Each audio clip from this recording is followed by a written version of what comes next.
오늘 말씀의 제목은 보편적인 참된 믿음이란 제목으로 말씀을 나누겠습니다. 우리는 앞에서 예수 그리스도 외에는 구원이 없다고 고백하였음을 보았습니다. 왜 그렇습니까? 아담과 하와의 범죄로 말미암아서 모든 인류는 죄와 죄로 인한 비참한 가운데 살아가게 되었습니다. 문제는 우리 스스로는 하나님 앞에서 지은 범죄로 인하여서 하나님의 의의 기준을 맞출 수가 없어요. 그래서 우리 스스로는 구원의 어떠함을 말할 수가 없다라는 것이죠. 그래서 하나님께서는 자신의 의를 만족시키는 그 모든 하나님의 진노를 우리가 아닌 아들 되신 예수 그리스도께 모두 다 일임하셨습니다. 그래서 우리는 죄로부터 구원을 받게 된 것이죠. 그 결과 이제는 사망의 겁박, 사탄이 우리를 늘 너 죽을지도 몰라 라는 그 겁박에 그 정죄 가운데 우리가 있었지만 예수 그리스도 안에서는 더 이상 사망으로 우리를 옥죄일 수 없음을 말씀을 통해서 배웠습니다. 그래서 우리는 사탄이 조작하는 인생을 사는 것이 아니라 하나님의 온전한 다스리심 가운데 우리가 놓여 있음을 발견할 수가 있는 것입니다. 문제는 뭐냐면 이제 문제는 여기서부터예요. 이 정도는 신앙생활 하니까 알 수 있죠. 그런데 많은 성도들이 또 교회들이 세상을 향해서 예수 그리스도 외에는 구원이 없다고 말은 합니다. 그래서 세상 사람들은 교회를 보면서 편협하고 지네들만 진리를 아는 것처럼 말한다. 이렇게 우리를 오해합니다. 왜 오해할 수밖에 없냐면 예수 그리스도 외에는 구원이 없다. 이것을 믿으면 그 다음에 왜 그런가를 설명해야 돼요. 왜 그렇게 되는 것인지. 근데 중요한 것은 뭐냐면 교회와 성도가 그렇게 궁금증, 왜 니네만 구원이 있다고 말하냐? 라고 말하는 그 근거를 우리가 제시하지 못합니다. 왜 못합니까? 실제로 성도들 가운데 많은 자들이 어려운 위기에 봉착하게, 힘든 상황에 봉착하면 우리가 어떻게 합니까? 하나님 믿어. 믿으면 하나님이 하실 거야 라고 말하면서 뭘 믿는지에 대한 이야기는 들어본 적이 없어요. 그냥 네가 믿지 못해서 지금 시험 든 거야, 네가 제대로 믿으면 하나님이 하실 거야, 요 이야기만 강요당하고 또 강요해 왔습니다. 그래서 그냥 믿으라고 하는 거예요. 믿음의 내용이 없어요. 그렇지 않습니까? 아내와 남편이 사랑할 때도 당신 아내 어떤 분입니까? 이렇게 물어보면 우리 뭐라고 말합니까? 그냥 밑도 끝도 없이 그냥 사랑해 이렇게 말합니까? 아니죠. 아내와 오랜 결혼 생활을 해왔으면 구체적인 이야기를 해요. 아, 우리 아내는 이렇게 예전에 이러이러할 때에 이랬었는데 지금은 또 이래요 라고 말하면서 아주 구체적인 것들을 가지고 아내의 성품은 어떻고 아내가 나를 향한 사랑은 어떻다라는 그 사랑함의 어떠함을 구체적으로 밝혀요.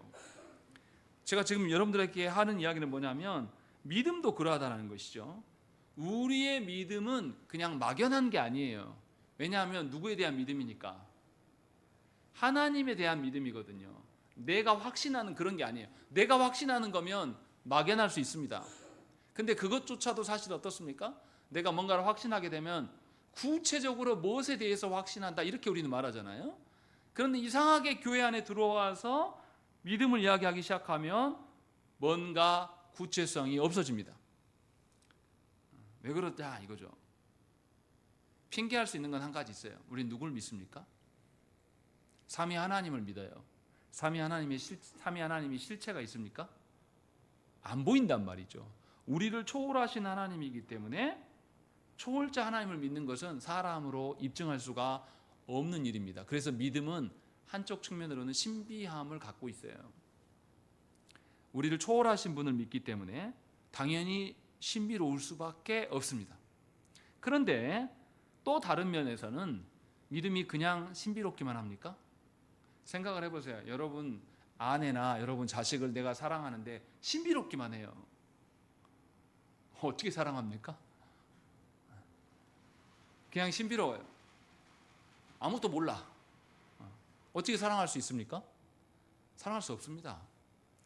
하나님이 그저 신비로우신 분만으로 계시지 않아요. 하나님은 우리랑 사랑의 교제를 하기 위하여서 당신을 드러내 보여주십니다. 우리에게 뭘 믿으라고 알려주시기까지 해요. 그게 뭡니까? 어떻게 알려주십니까? 신비롭게 막 꿈에서 알려주고 환상을 통해서 알려주십니까? 아니요. 아주 구체적으로 누구나 인정할 수 있을 만큼 모든 교회의 성도라면 공적으로 우리의 믿는 바를 고백할 수 있게끔 하나님 하십니다. 그래서 성경이 우리한테 있는 거예요.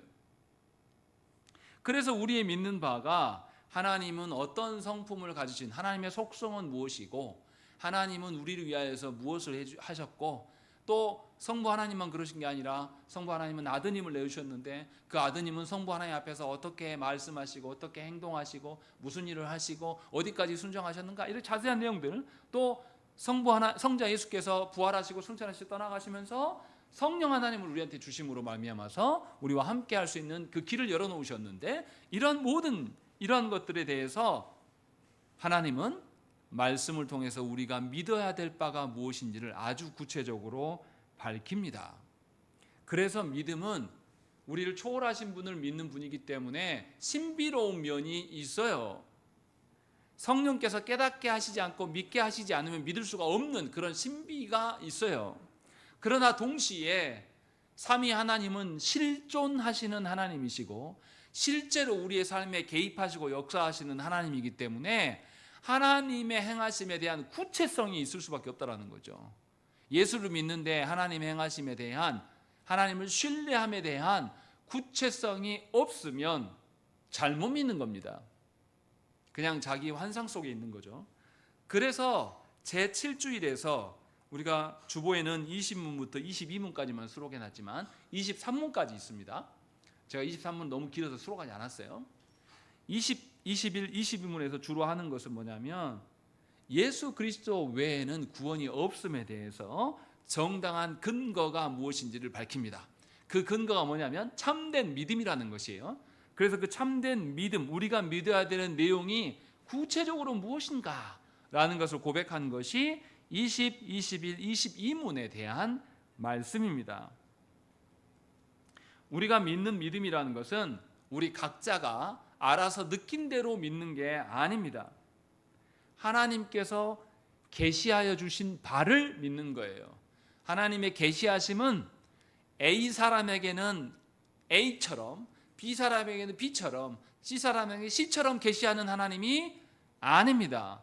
모든 교회의 성도들에게는 동일한 말씀을 계시해 주세요. 그래서 우리의 신앙은 사적이지 않아요. 매우 공적입니다. 내가 믿는 바는 동일한 교회 안에서 동일한 믿음을 갖는 겁니다. 그래서 예배는 공적 예배인 것이고 성도들의 믿음이 척도라는 것은 아주 객관적이고 보편적인 것이에요. 누구는 이렇고 누구는 이렇더라, 이렇게 교회 이게 통하지 않아요. 모든 성도의 믿는 바는 동일한 하나님을 믿는 것이고, 그래서 우리는 우리 자녀들에게도 동일한 말씀을 듣게 합니다. 그래서 예배 시간에 함께 있는 겁니다. 그래서 예배 시간에 애들 재우면 안 돼요. 다 듣게 해야 되고 예배 끝나고 나면 그 말씀이 무엇이든지 함께 나눠야 됩니다. 그것이 공예배의 의미예요. 그렇지 않고 예배 시간에 우리 아이들 겨우 견디기만 하는 정도로 잔다든지 딴짓한다든지 이런 식으로 하면 저 아이는 예배 드린 게 아니에요. 하나님에 대한 바른 신앙이 생겨날 수가 없습니다.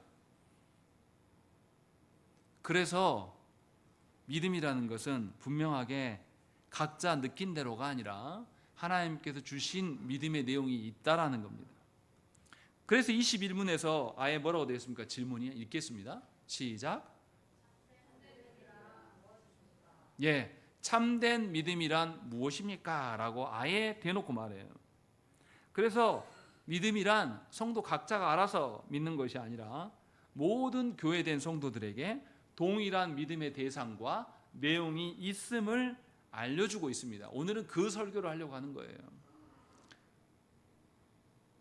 우리가 믿는 바의 내용이 다 동일한 것이다 라는 거죠. 그래서 설교 제목이 뭡니까? 그냥 참된 믿음이 아니라 보편적인 참된 믿음이다라고 말씀하고 있습니다. 자, 그럼 20문부터 보십시다.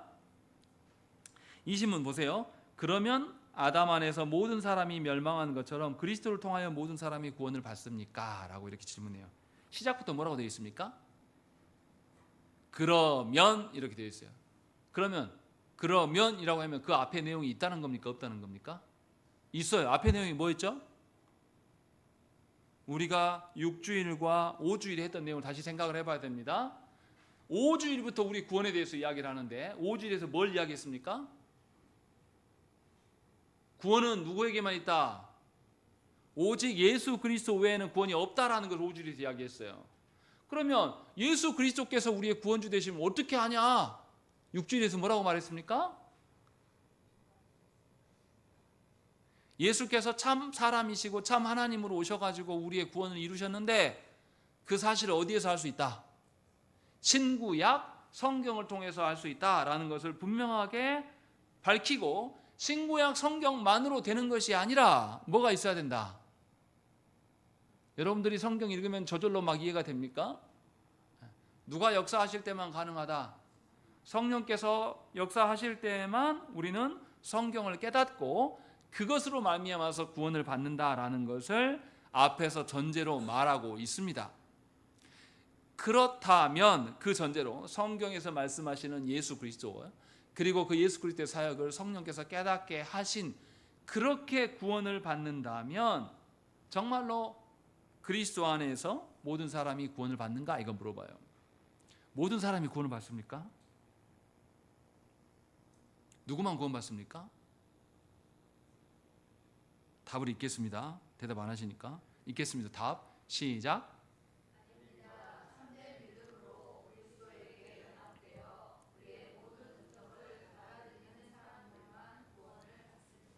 누구만 구원받는다고요?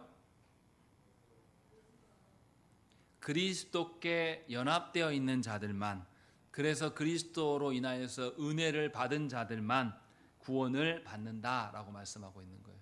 그러니까 이 신문에서 하고 싶은 말은 뭐냐면, 아담 안에서 모든 사람이 구원을 받습니까? 아니면 특정한 그리스도와 연합된 사람만 구원을 받습니까? 이 질문을 하고 있는 거예요. 두 싸움이에요. 두 싸움. 하나님이 모든 사람을 구원하시면 좋겠습니까? 하나님이 택하신 자들만 구원하면 좋겠습니까? 우리가 하나님을 사랑의 하나님이라고 이야기하잖아요. 제가 아까 목사님이 가시면서 저한테 짱구 과자를 주고 가셨어요. 제가 먹으려 하다가 이 조그만하면 제가 감추고 들어갈 텐데 너무 컸는데 오자마자 준호가 딱 본 거예요. 그래서 준호만 줄 수 없잖아요. 제가 인자한 사람으로 비춰줘야 되니까 어떻게 했습니까? 준호, 우빈이, 도율이 다 불러가지고 야 나눠 먹어라 하고 앞에 터졌단 말이죠. 이래야지 좋아해요, 사람들은.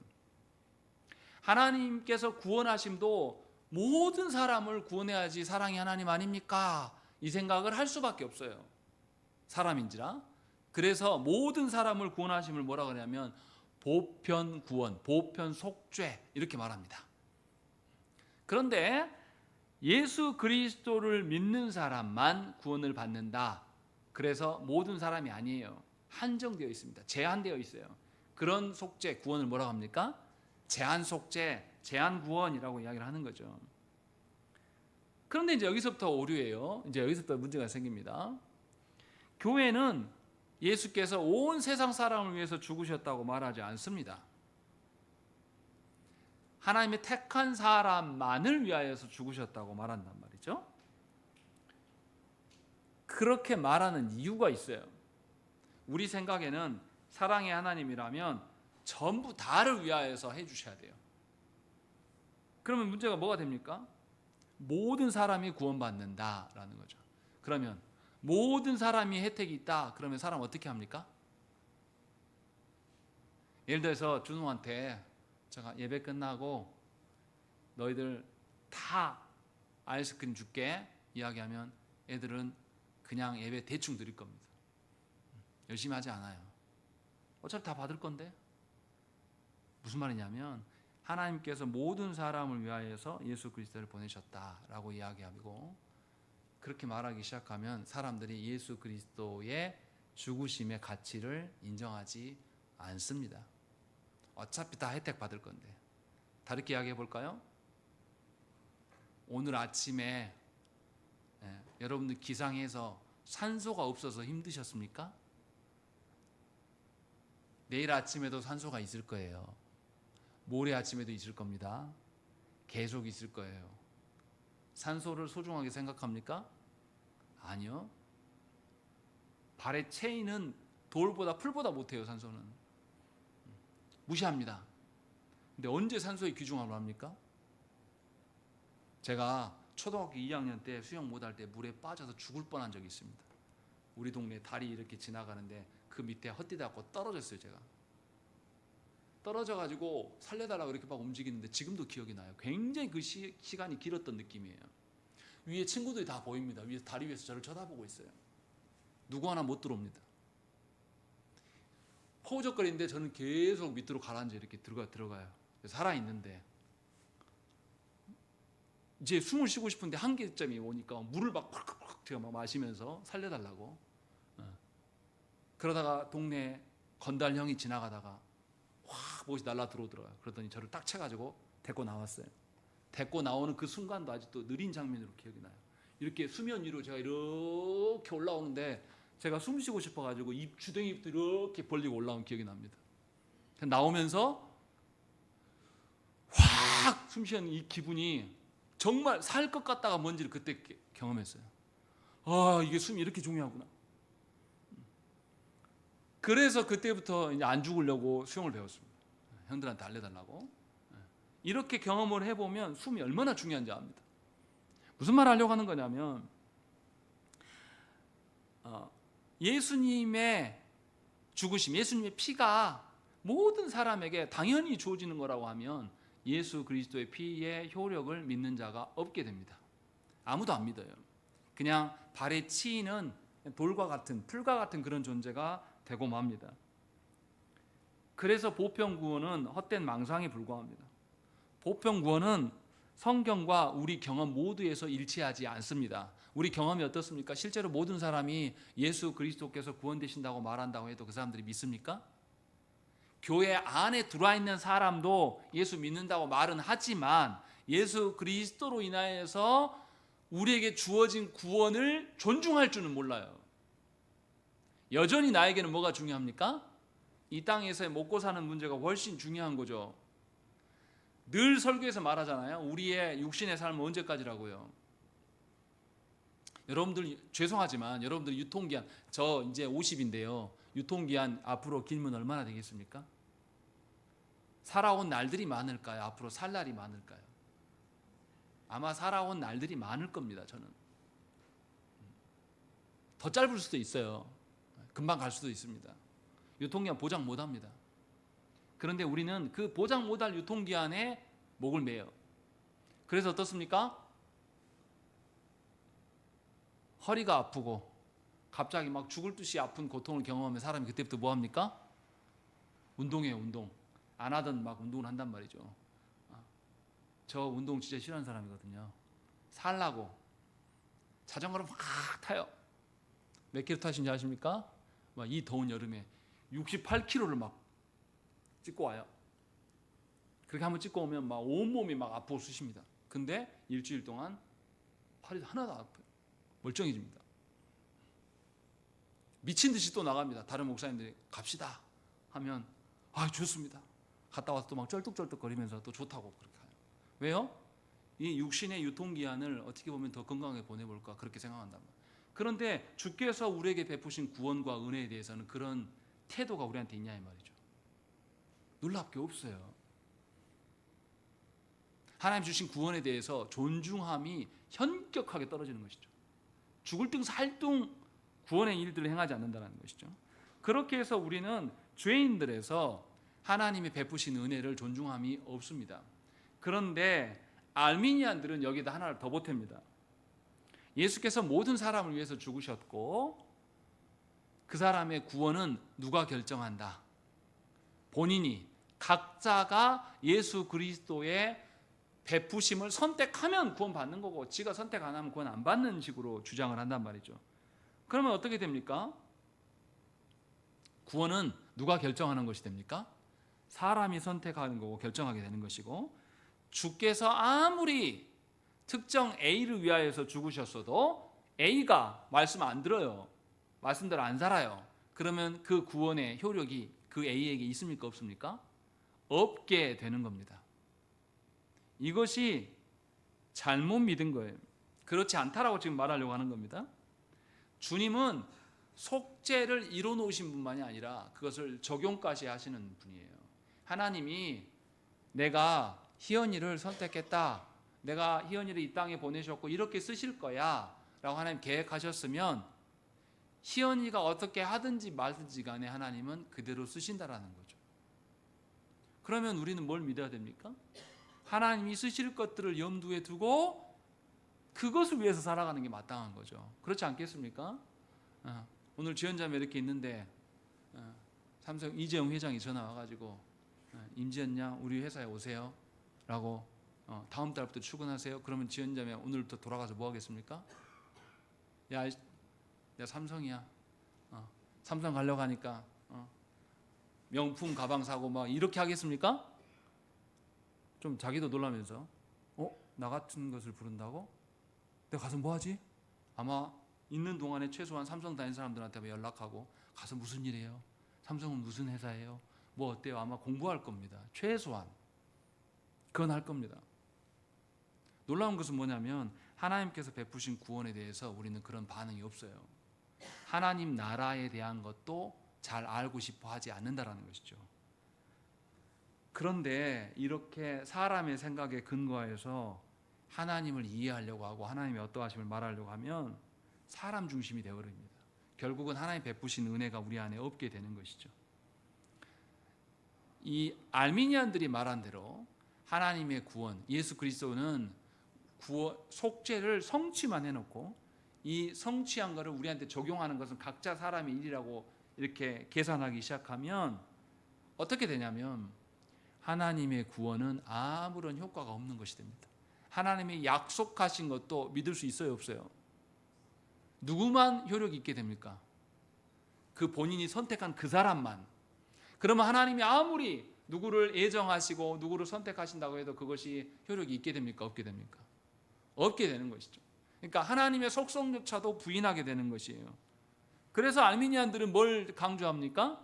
하나님의 선택과 하나님의 애정보다 사람의 자유의지를 더 강조합니다.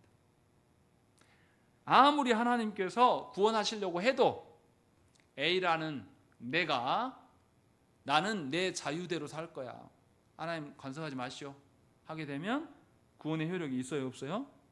없게 되는 겁니다. 그러면 하나님의 전능하심도 누구로 인하여서 훼손당합니까? 한 사람의 하찮은 선택으로 인하여서 하나님의 전능하심도 불가능하게 되는 것이죠. 그래서 보편 구원은 아무런 의미가 없는 거예요. 사실 말이 안 되는 이야기예요. 그런데도 불구하고 우리는 어떻습니까? 하나님께서 사랑의 하나님이시지 않냐, 그러니 나를 구원해 주시겠지. 그래서 우리는 어떻게 해요?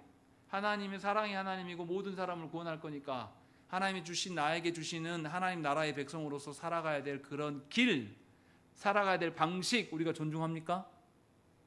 그래서 존중하지 않는 거예요. 우리가 뭘 믿지 않기 때문에. 하나님이 한번 택한 사람은 반드시 구원하시고 그대로 쓰실 것이라는 그 믿음이 우리 안에 없어요. 그래서 내가 하나님에 대한, 하나님이 나를 향한 그 계획이 무엇이지? 이게 없어요, 구체적으로. 그래서 내 사명을 모릅니다. 내가 무엇을 위해서 살아가는지도 성경에서 분명히 말하는데 그래서 관심이 없어요. 그리고 나도 그렇기 때문에 누구에게도 안 가르칩니까? 우리 자녀들에게도 가르치지 않는 거죠. 결국은 믿음의 내용이 없는 거예요. 믿음이. 믿는다고 다 말은 하지만 하나님의 어떠하심에 대한 것들을 말하지 않게 된다는 것이죠. 그래서 제임스 패커는 이렇게 말했어요. 알미니안들이 말하는 이런 방식으로 이해한다면 그리스도의 죽으심은 누구의 구원도 확실하게 보장하지 않게 된다.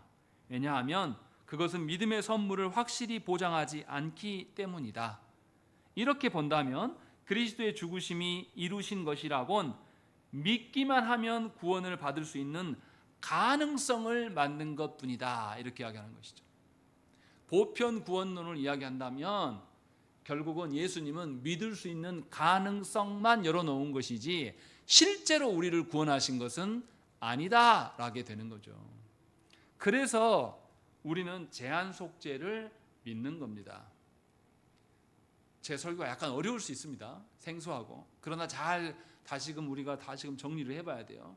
왜 하나님께서 택한 자들만 사랑하시고 택한 자들만 구원하심이 왜 우리에게 약속이 되고 반드시 이루어질이 될 수밖에 없는가를 논리적으로도 설명이 된다 이 말이에요. 그렇지 않고 사람의 선택이나 사람의 자유의지를 존중하는 방식으로 돌아서게 되면 하나님이 아무리 선택해도 그 사람이 안 믿으면 그만이에요. 그래서 보편구원은 스스로 모순이 있는 겁니다. 말이 안 되는 이야기라는 거죠. 더 중요한 것은 뭐냐면 성경에서 아예 대놓고 말씀합니다. 요한복음 6장 39절 말씀에 나를 보내신 이의 뜻은 내게 주신 자 중에 내가 하나도 잃어버리지 아니하고 마지막 날에 다시 살리는 이것이니라 라고 되어 있어요. 예수님은 모두를 위해서 구원한다 하지 않아요. 누가 주신 것, 성부께서 주신 자들만을 한 사람도 놓치지 않고 구원하신다라고 분명하게 밝힙니다. 요한복음 10장에서도 비슷한 이야기를 하세요. 내가 그들에게 영생을 주노니 영원히 멸망하지 아니할 것이요 또 그들을 내 손에서 빼앗을 자가 없느니라 라고 말씀하는 것이죠. 하나님께서 주신 자를 예수께서 뺏길 이유가 없다라는 거죠. 다시 말하면 하나님의 선택하심은 실수도 없고 하나님의 선택하심은 반드시 그대로 성취되는 것을 이야기해요. 그리고 예수님이 이어서 말씀하십니다. 그들을 주신 내 아버지는 만물보다 크심에 아무도 아버지 손에서 빼앗을 수 없느니라. 예수님의 손에서도 뺄 수 없고 성부 하나님의 손에서도 빼앗을 수 없다라고 이야기를 해요.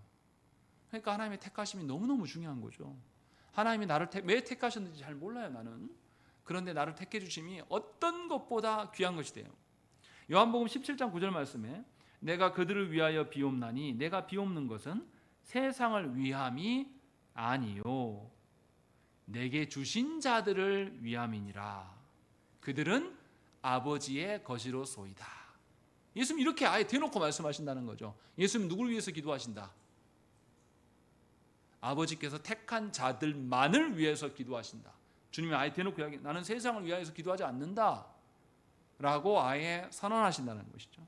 에베소 1장 4절 말씀에서도 곧 창세전에 그리스도 안에서 우리를 택하사 우리로 사랑 안에서 그 앞에 거룩하고 흠이 없게 하시려고 라고 되어 있어요.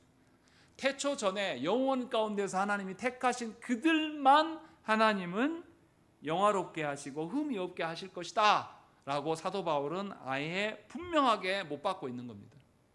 그러니 하나님의 구원하심은 제한 속죄일 수밖에 없는 것이고 제한 속죄이기 때문에 뭐가 중요합니까?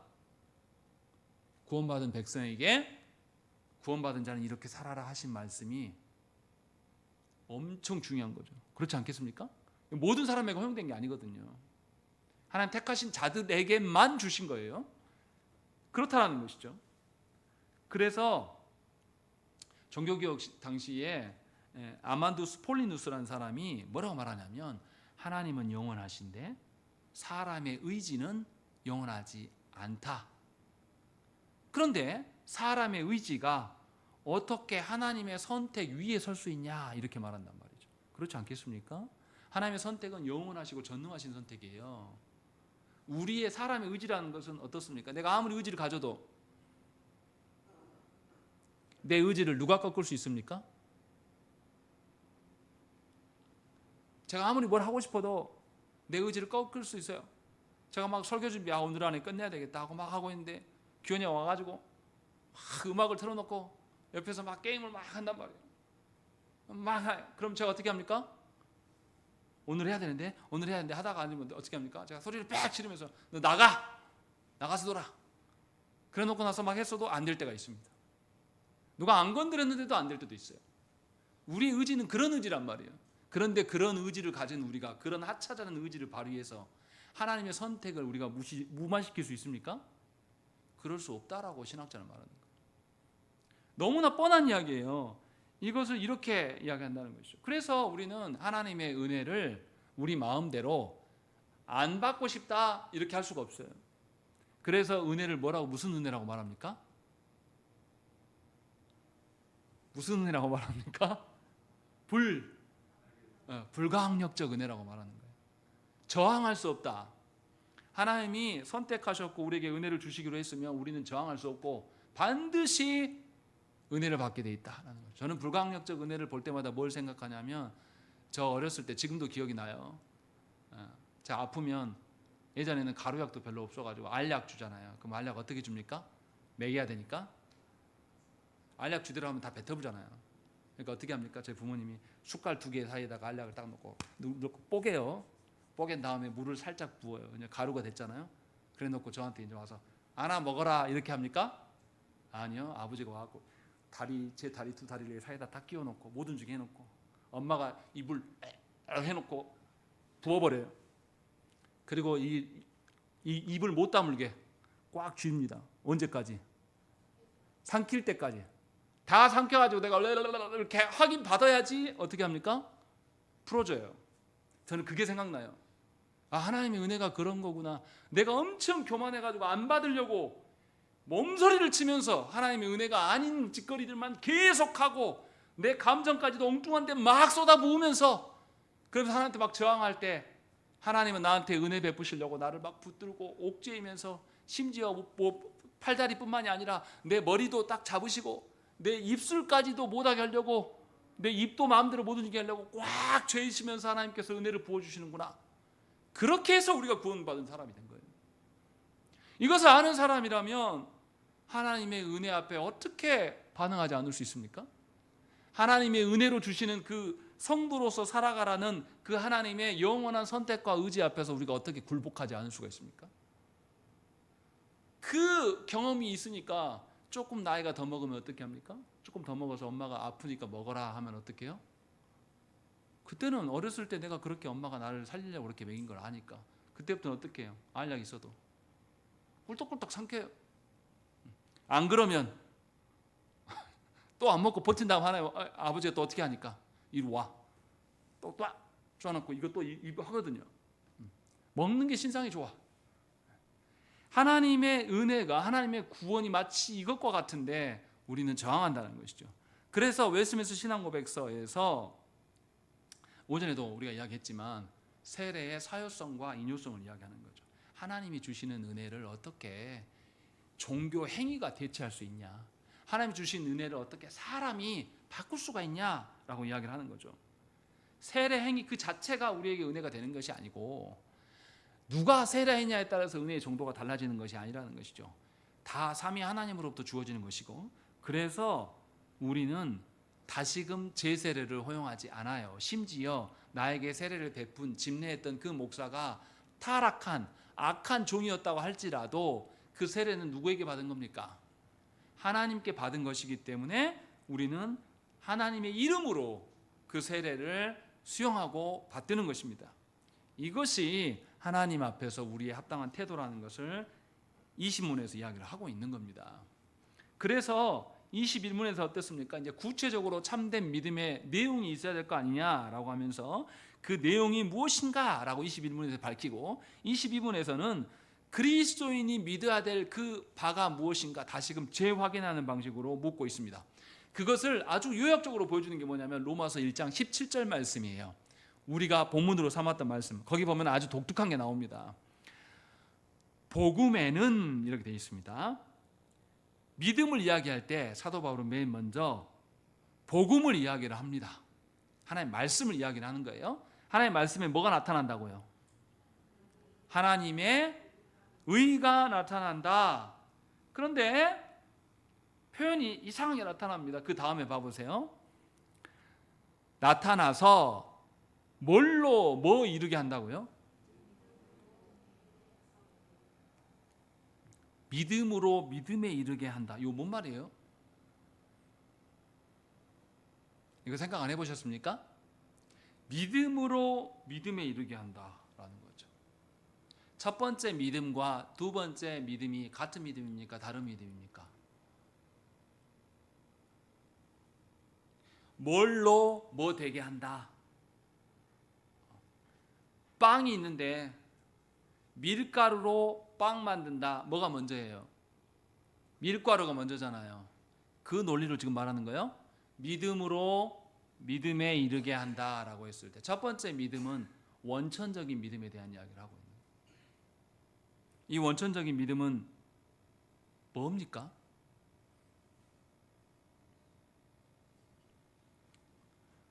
우리가 믿는 게 아니고 우리를 믿게 할 수 있도록 하나님의 계획하심과 하나님의 행하심이 먼저 있습니다. 하나님의 신실성을 말하는 거예요. 그래서 신명기 7장 9절에 뭐라고 되어 있습니까? 잘 들어보십시오. 7장 9절에서 이것을 정확하게 말해줘요. 그런즉 너는 알라 오직 네 하나님 여호와는 하나님이시요. 이 다음이에요. 신실하신 하나님이시라. 그를 사랑하고 그의 계명을 지키는 자에는 천대까지 그의 언약을 이행하시며 인애를 베푸신다라고 되어 있어요. 하나님 어떤 하나님이라고요?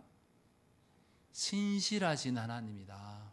하나님은 믿을 만한 분이야 라고 먼저 말해요.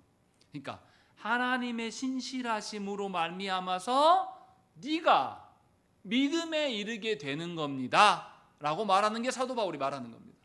그러니까 우리의 믿음이라는 것은 어디서부터 나온 겁니까?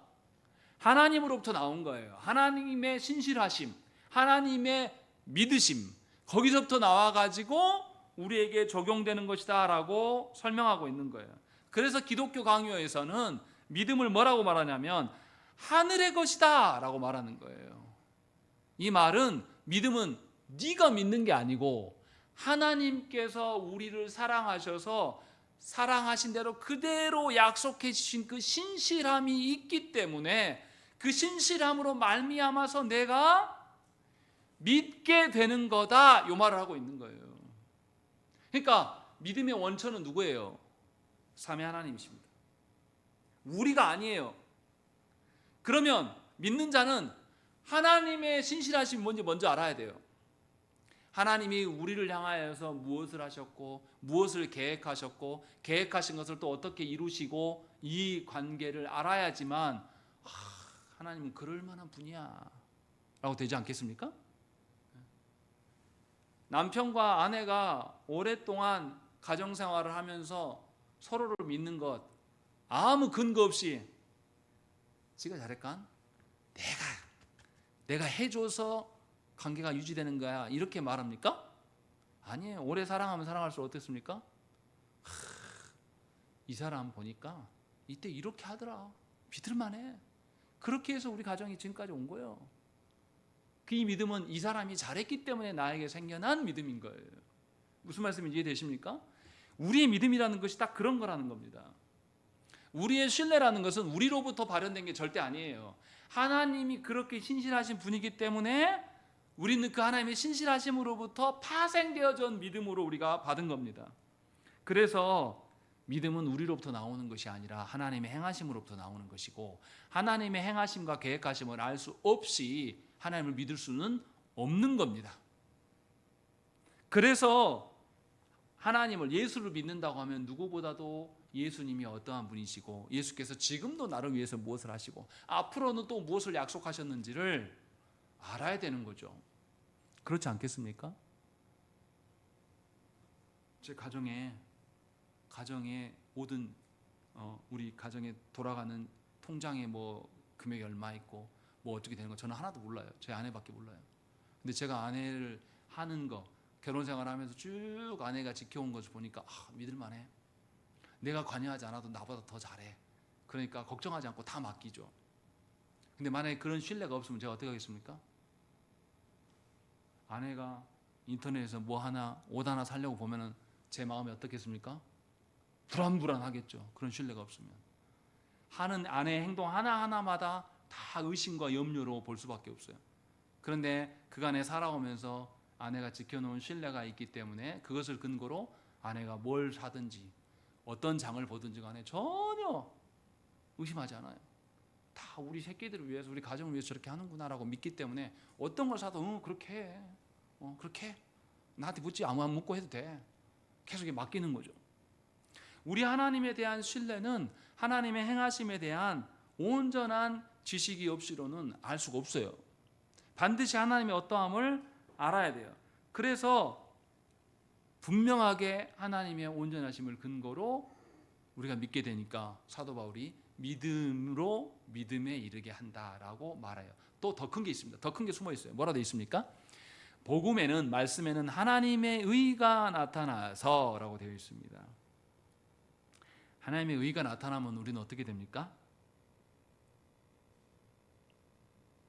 하나님의 의가 나타나면 우리는 어떻게 돼요? 하나님의 제가 언제 머리 큰 걸 확인받을까요? 머리 작은 사람들. 이상하게 이상한 게 아니라 감사한 일이죠. 제 자녀들은 머리가 작은 편이에요. 심지어 저희 딸은 저희 아내보다 더 작아요, 머리가. 보면서 하나님 감사합니다. 이 머리에서 저 머리가 나왔습니다. 하면서 하나님의 의로우심 앞에 서게 되면 우리의 뭐가 드러나요? 죄가 드러난단 말이죠. 그런데 복음은 하나님의 의를 드러내 보인다 이렇게 말한단 말이죠. 그런데 이 의를 하나님이 드러만 보이시면 우리는 죄인이고 우리는 버려져야 될 자들이잖아요. 하나님 그렇게 두십니까? 아니요. 우리의 드러난 죄악의 어떠함을 어떻게 합니까? 하나님은 아드님으로 말미암아서 모든 걸 해결하셔요. 그래서 하나님의 의가 드러나면 반드시 뭐가 함께 드러납니까? 하나님의 사랑이 함께 드러납니다. 사랑만 드러나는 경우는 없어요. 그래서 로마서 1장 17절의 말씀은 아주 놀라운 게 나와요. 복음에는 하나님의 의가 나타나서 믿음으로 믿음에 이르게 하나니 기록된 바. 여기서 믿음으로 믿음에 이르게 하나니 안에 무슨 내용이 있겠습니까? 하나님께서 하나님의 의의 기준으로 봤을 때 우리가 죄인이고 우리가 비참한 가운데 있는데 우리 스스로 해결할 수 없기 때문에 하나님이 우리를 구원하시겠다고 약속하신 그 약속하심의 신실하심을 누구에게 다 일임하셨어요? 예수 그리스도께 이루심으로. 그래서 예수 그리스도는 성부 하나님을 향한 온전한 신실함을 보이심으로, 그게 믿음으로의 믿음이에요. 그렇게 돼서 우리가 믿음에 이르게 된 것이다 라고 이야기를 하고 있는 거예요. 그러니 하나님의 의가 드러난 곳에 하나님의 사랑은 당연히 드러날 수밖에 없는 겁니다. 그래서 뒤에 오직 의인은 믿음으로 말미암아 살리라 함과 같다라고 이야기하고 있는 겁니다. 다시 말하면 하나님이 그렇게 복음으로 우리를 사랑하시고 의를 드러내시는 하나님인데 우리가 살아갈 때 하나님 믿는다라고 하면 우리 안에 왜 의를 추구하지 않겠습니까? 우리 안에 왜 사랑을 추구하지 않겠어요? 의를 던져버리고 그냥 괜찮아, 너 잘못한 거 있는데 덮어줄게, 모른 척 해줄게, 이것을 부모의 사랑이라고 말할 수 있습니까? 믿는 자라면 그렇게 말할 수 없는 거죠. 내 자녀가 잘못됐으면 어떻게 해야 됩니까? 하나님의 공적인 의로서 내 자녀를 훈계해야 돼요. 그리고 사랑을 이야기해야 되는 겁니다. 따로 놀 수가 없는 거예요. 지금 그 이야기를 바울은 우리에게 밝히고 있는 것입니다.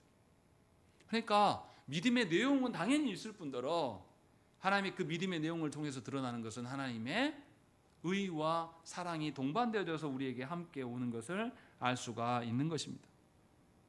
따로 존재하지 않는다라는 것이죠.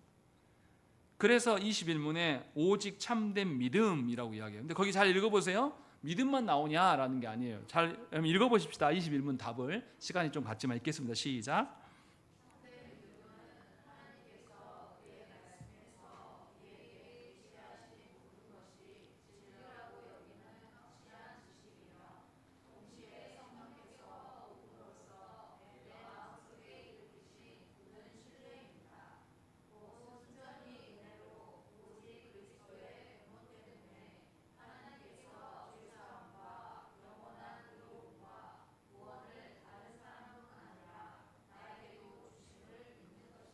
거기 보면 잘 보세요. 어떻게 구조가 쓰여 있는데 참된 믿음은 이렇게 이야기할 때 그 믿음은 말씀에서 온다라고 이야기하고, 말씀에서 오는 것이 우리에게 뭐가 된다?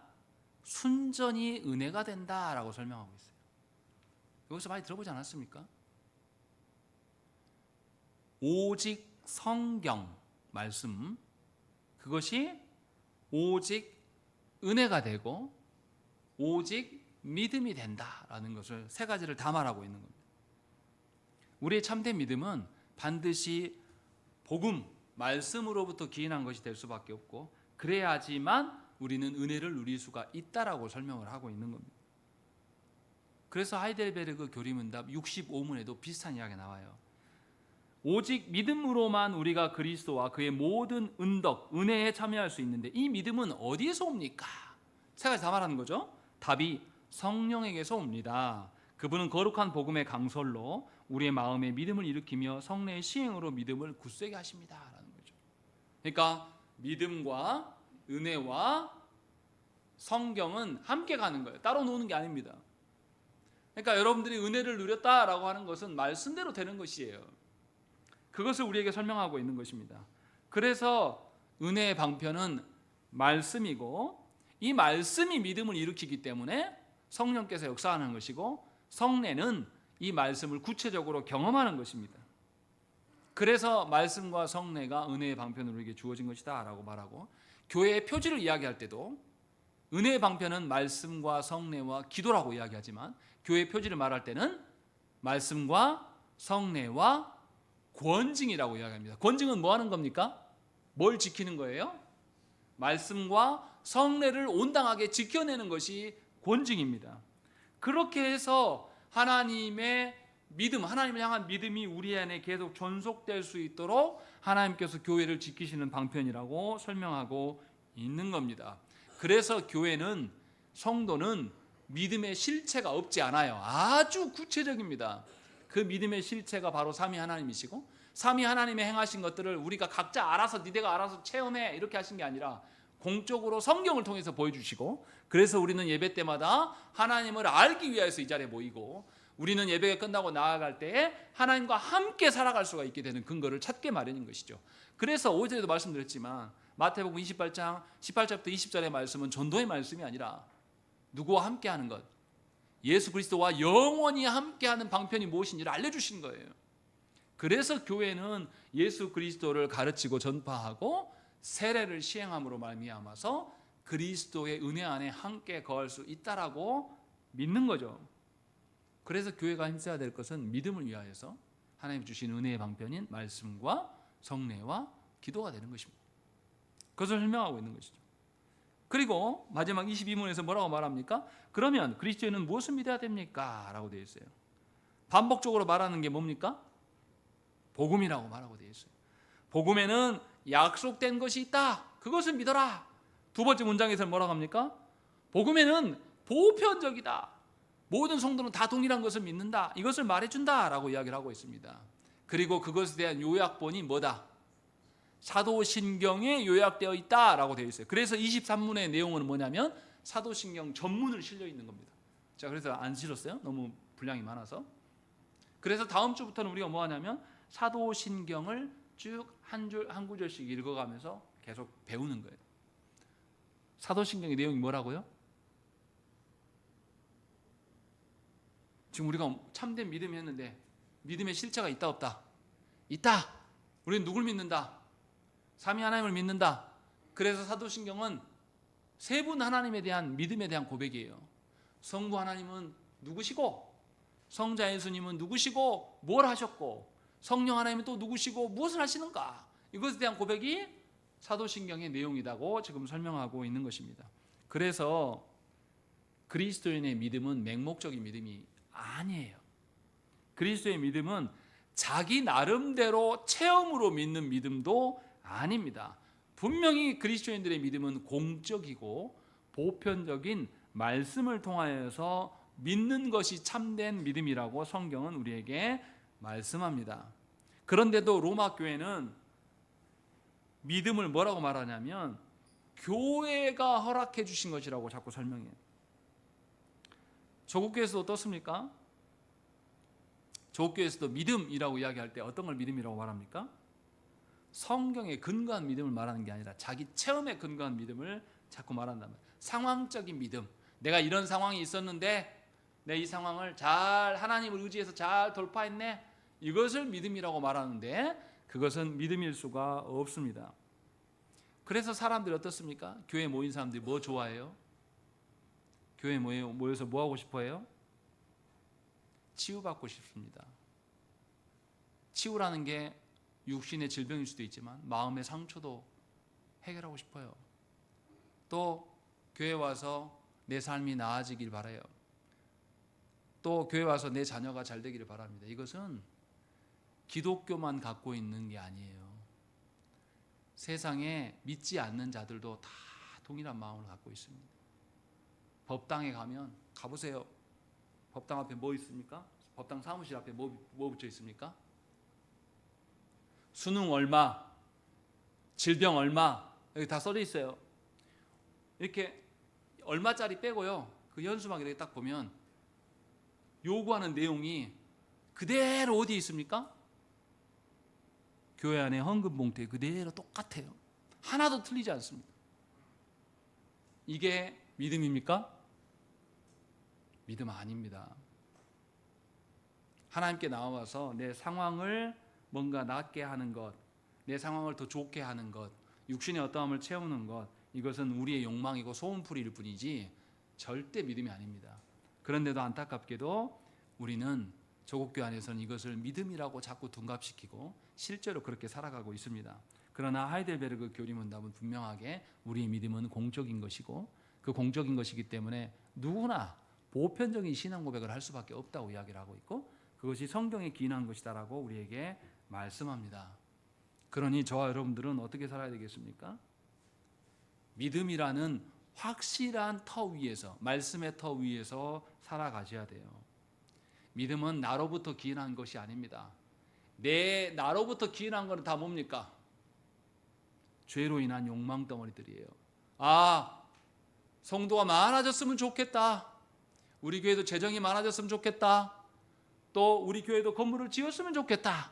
하나님이 이렇게 계획을 하시고 저를 부르셨습니까? 여러분들 그렇게 부르셨습니까? 그런 거 아니거든요. 성도가 없어도 하나님의 신실하심은 변합니까? 변하지 않습니까? 변하지 않아요.